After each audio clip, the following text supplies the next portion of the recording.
வணக்கம். இப்பொழுது நீங்கள் பார்க்குறது நேத்திர பூண்டு மூலிகை. இது 4 இலைகளாக இருக்கும்.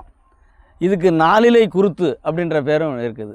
இந்த நேத்திர பூண்டு கண் வடிவத்திலே இருக்கிறதால இதுக்கு நேத்திர மூலிகைன்னு பேர் வந்திருக்கும். இது கண் சார்ந்த பிரச்சனை அத்தனையும் நீக்கிறதுல சிறப்பாக செயல்படும். நம்ம கைகளை ஒரு நல்லா கழுவிக்கிட்டு தூய்மை செஞ்சுக்கிட்டு இந்த நேத்திர பூண்டு இலையை மட்டும் சின்னதாக அரிஞ்சு 1 லிட்டர் செக்கில் ஆட்டின நல்லெண்ணெய்க்கு 300 கிராம் இலையை கலந்து செப்பு பாத்திரம், அதாவது காப்பர் பாத்திரத்தில் போட்டு சூரியன் அதில் படுற மாதிரி வச்சு எடுக்கணும். இது மாதிரி ஒரு 15 நாள், இதுக்கு பேர் சூரிய புடன்னு சொல்லுவாங்க.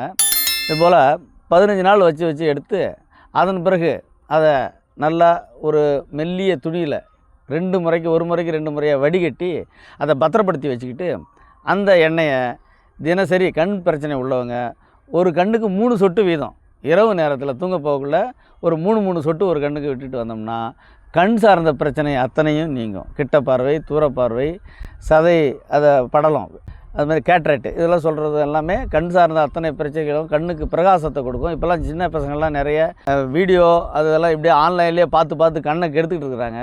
அது இயற்கையாக அந்த கண்ணுக்கு நரம்புகளுக்கு கண் நரம்புகளுக்கு தேவையான சக்தியெல்லாம் இது கொடுக்கும்.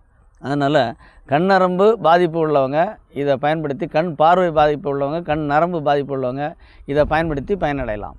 நன்றி.